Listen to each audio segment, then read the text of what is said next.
Em nome do Pai que me criou, do Filho que me resgatou e do Espírito Santo que me santificou. Divina vontade reina na minha vontade. Ó minha mãe, eu te amo e tu me amas. Dá-me um gole da divina vontade para minha alma. Me abençoa, Mãe, para que todas as minhas ações sejam feitas diante de vossos olhos maternais. Vinde, Espírito Santo, vinde por meio da poderosa intercessão do Imaculado Coração de Maria, vossa amadíssima esposa e nossa mãe. Amém. Vem, divina vontade, nesta ação que estou a fazer e em todas as ações que farei durante este dia. Amém, Fiat. Livro do Céu, volume 2, capítulo 74, de 21 de setembro de 1899. Vou utilizar a tradução que a Michelle disponibilizou. Ele continua a abordar obediência com uma veia de humor inocente. Jesus declara a Luísa: estes escritos servirão para dar a conhecer quem é que te fala e te mantém ocupada. Enquanto Luísa está angustiada, pensando que seu estado traria a sua condenação, Jesus lhe declara o propósito deste estado. No entanto, quem diria, embora a culpa seja sua, que não me dá a capacidade de o saber manifestar, a senhora obediência me interpretou mal e começou a agir como tirano cruel, e atingiu tal crueldade que me privou da visão do meu amado. Bem, meu primeiro e único consolo. Vê-se que às vezes até se comporta como criança, que quando quer ganhar uma birra e se não consegue com facilidade, enche a casa de gritos, de choros, de tal forma que se vê obrigado a satisfazê-la pela força. Não há razões, não há meios de persuadi-la. Assim faz a senhora obediência. Ela é capaz, não teria acreditado nisso. E como ela quer vencer, quer que, ainda balbuciante, escreva sobre a caridade. Ó Deus Santo, torna-a tu mesmo mais razoável, porque deste modo não se pode seguir em frente. E tu, ó obediência, devolva-me o meu doce Jesus. Não toque mais em mim e peço-te que não me prive da visão do meu sumo bem. E eu prometo-te que, ainda balbuciante, escreverei como quiser. Só te peço a graça de que me deixe reanimar as forças por alguns dias, porque minha mente, muito pequena, não aguenta mais estar submersa naquele vasto oceano da caridade divina.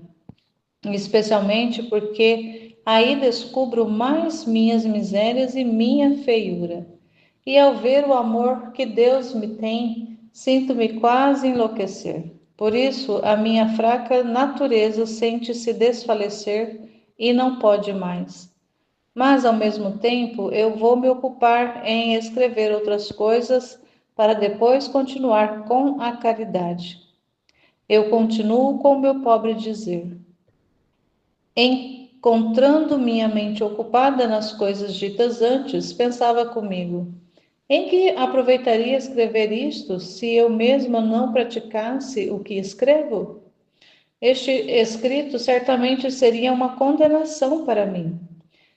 Enquanto isso pensava, veio o bendito Jesus e me disse: este escrito servirá para fazer conhecer quem é aquele que te fala e te mantém ocupada.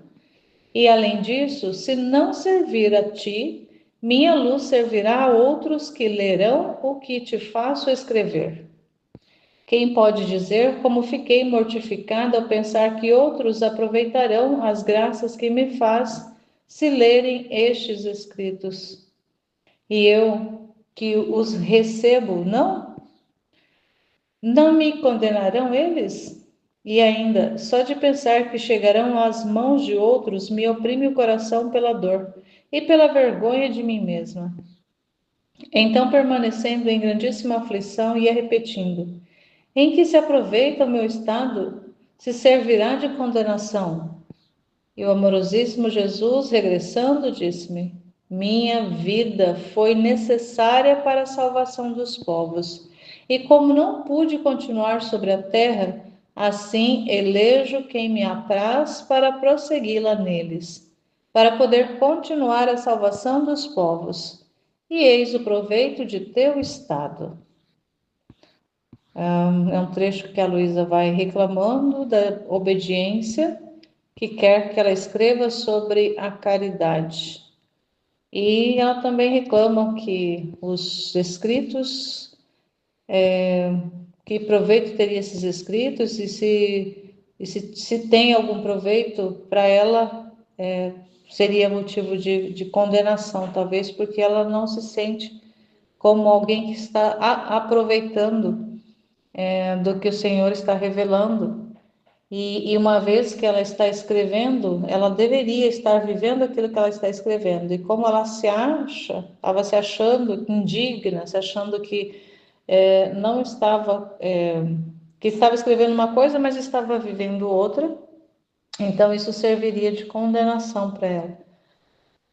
Aqui a gente percebe bem essa situação, essa questão da pessoa se olhar, se ver, estar se vendo, estar se considerando. E aí Jesus tem que ver novamente, tem que falar para ela que esses escritos, mesmo que para ela não sirva, vai servir para outros. Ela é um instrumento, ela precisa se convencer que ela é um instrumento nas mãos de Deus.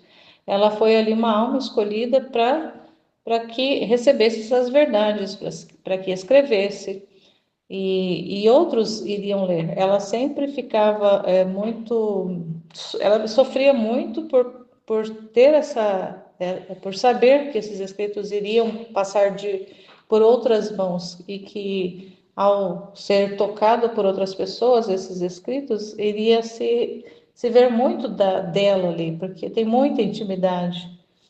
Muitas coisas que aconteceram, entre elas Jesus, que foi escrito, muita coisa assim que parece que ela estava viajando quando escreveu, e na verdade era tudo que acontecia, ela tinha que ser fiel à obediência de escrever. Então, essa luta inicial dela com a obediência é porque ela estava sob a orientação do sacerdote, dali do confessor, e havia dado para ela essa ordem de escrever tudo que ocorresse, tudo que acontecesse entre ela e Jesus. Ela tinha essa ordem, ela precisava obedecer essa ordem. E para ela não era fácil, ela tinha que estar submetida à ordem de escrever, ao mesmo tempo se via indigna de estar conhecendo tão grandíssimas revelações, muito altas as revelações, e se considerava indigna de estar sendo ali esse instrumento que recebia essas informações, escrevia, e ela não estaria vivendo. Ela ficava se olhando, na verdade, ficava se olhando e ficava nessa luta com a obediência. E aqui a gente percebe também nesse trecho que a luta ali dela com a obediência é em relação ao que ela precisava escrever sobre a caridade. Em trechos agora que a gente meditou, agora mais último, falava sobre as três virtudes teologais, a fé, a esperança e a caridade, e ela falou um pouco dessas virtudes, mas aqui a gente percebe que provavelmente o confessor estava exigindo dela que ela falasse mais, né? Que ela buscasse mais, ser mais clara ao escrever sobre a caridade, trazer mais elementos, mais informações, mais revelações ali para deixar escrito. E elas ali falam que são coisas tão altas e ela se sente como uma criança, apenas balbuciando, embora ela estivesse inundada no mar da caridade, ela estivesse ali inundada no mar da caridade. Então a gente pode perceber que ela compreendia, porque ela estava inundada nesse mar de luzes, de conhecimento, de informação, mas ela ao mesmo tempo não conseguia expressar isso, verbalizar isso para poder escrever, colocar no papel. E aí vai nessa luta ali com a obediência. Ela precisa escrever, ela tem que escrever, mas ela se sente até ela fala que pede alguns dias para obediência, para poder ela se recuperar de tão fraca que ela, assim, de tão aniquilada, não é fraca, mas aniquilada que ela fica nessa imersão dentro do conhecimento, dentro das luzes, dentro desse mar de verdade a respeito dessa virtude da caridade. E é bom, e assim, se a gente pensar, ó, olhando para o trecho de hoje, parece que existe ali realmente alguns disparates, como ela volta e meia ela está falando, parece que eu estou falando disparate, parece que eu estou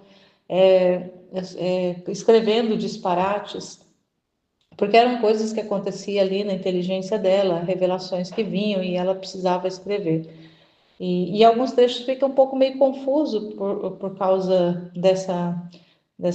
que às vezes ela coloca ali elementos talvez do que ela vai compreendendo e é considerado ali a pequenez dela mesmo como uma, uma, uma, uma pessoa que estava sendo canal de comunicação dessas verdades.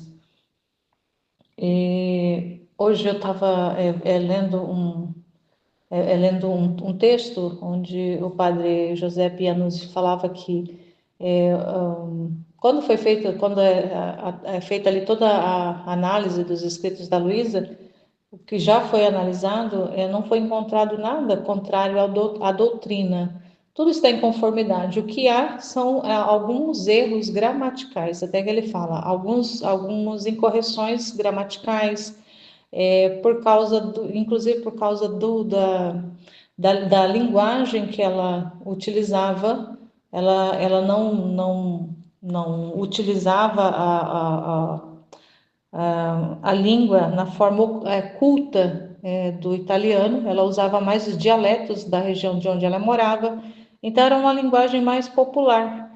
E aí esses escritos eles ficaram recheados do vocabulário dela, porque o Senhor se utilizou da pequenez dela, da humanidade dela para poder trazer as revelações. E muitas coisas ela não conseguia expressar em palavras mais claras, de forma que se pudesse ter uma compreensão mais assim de imediato naquilo que ela escreveu, por causa dessa realidade, porque ela era muito humilde, ela praticamente tinha pouquíssimo estudo, ela fez só ali os primeiros anos do ensino fundamental. E tudo isso fica contido, fica impresso nos escritos, por causa que Deus, a obra de Deus é grandiosa, a obra de Deus é bela, a obra de Deus é espetacular. Só que ela passa pela humanidade de uma criatura. E essa criatura, pela qual passa ali a graça de Deus, passa as revelações, passa as verdades, vai ficar impressa, vai ficar impregnada dessa humanidade, dessas limitações, dessas realidades ali de simplicidade, rudeza da criatura que foi utilizada como instrumento, e no caso aqui é a Luísa. Então, também por causa disso, muitos trechos, muitos textos, para a gente fica assim meio que estranho, mesmo com a tradução, tem traduções que elas já não são muito boas, já não consegue expressar no português para nós realmente a essência do que está sendo comunicado, e principalmente quando a tradução não é legal, como foi o texto disponibilizado mais cedo, de uma tradução bem confusa. Essa, embora tenha um pouco mais de clareza, mas mesmo assim a gente acaba esbarrando nessa realidade de informações colocadas, postas, escritas, que fica um pouco ali confuso por causa da utilização da linguagem dela.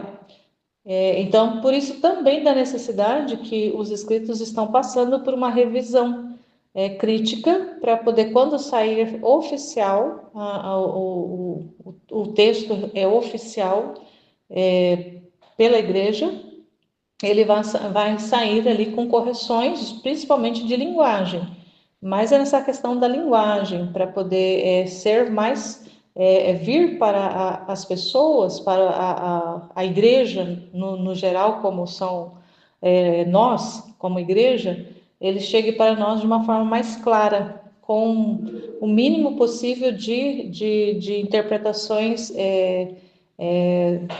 erradas por causa da linguagem, não porque tem ali incorreções ou que tem ali informações que contradizem a doutrina. Não tem.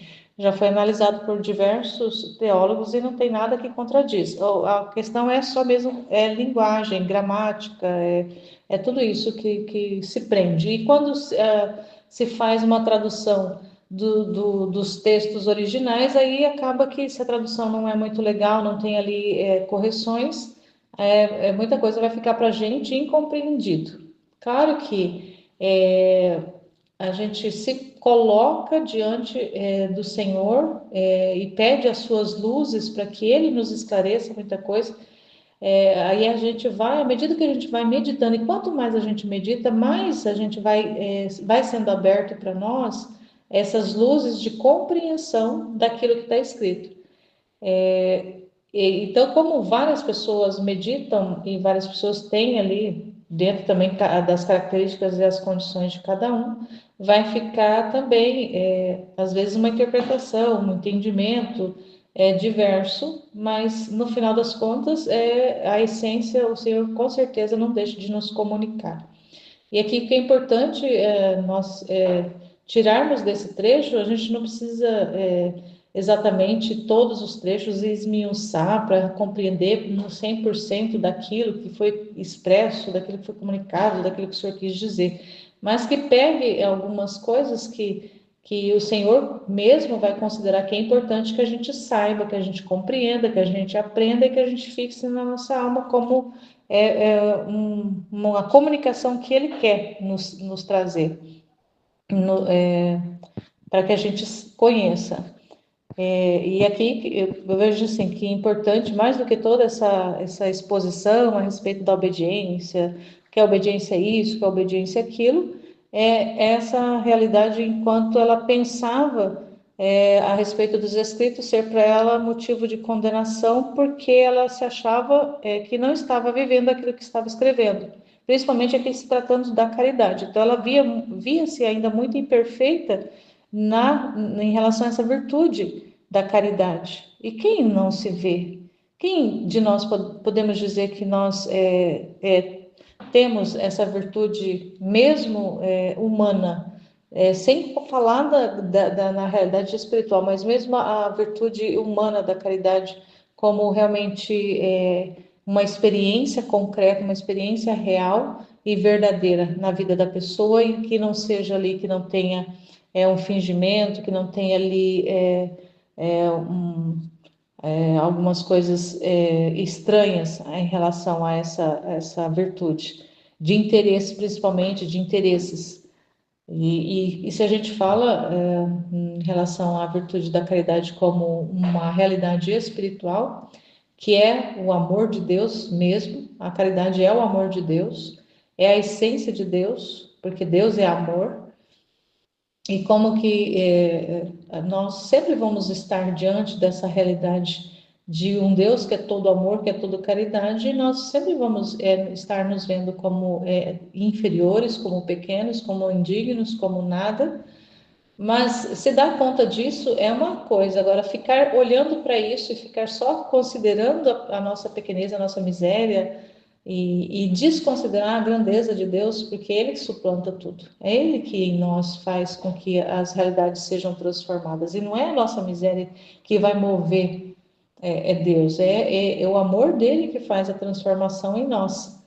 E ela ainda ficava se olhando e não tinha essa compreensão ainda bem fixada nela.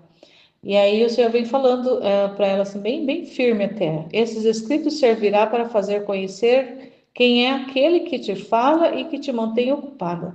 Então ele vem mais uma vez falando para ela, esses escritos para revelar Ele, é para revelar Ele, que é Ele que trabalha, é Ele que está falando, é Ele que está fazendo, é Ele que está mantendo ela ocupada no ofício dela de ser alma vítima, de receber as verdades, de comunicar essas verdades Esses escritos precisam revelar não a Luísa, precisa revelar Jesus, precisa revelar a divina vontade, precisa revelar esse propósito, esse projeto do reino da divina vontade.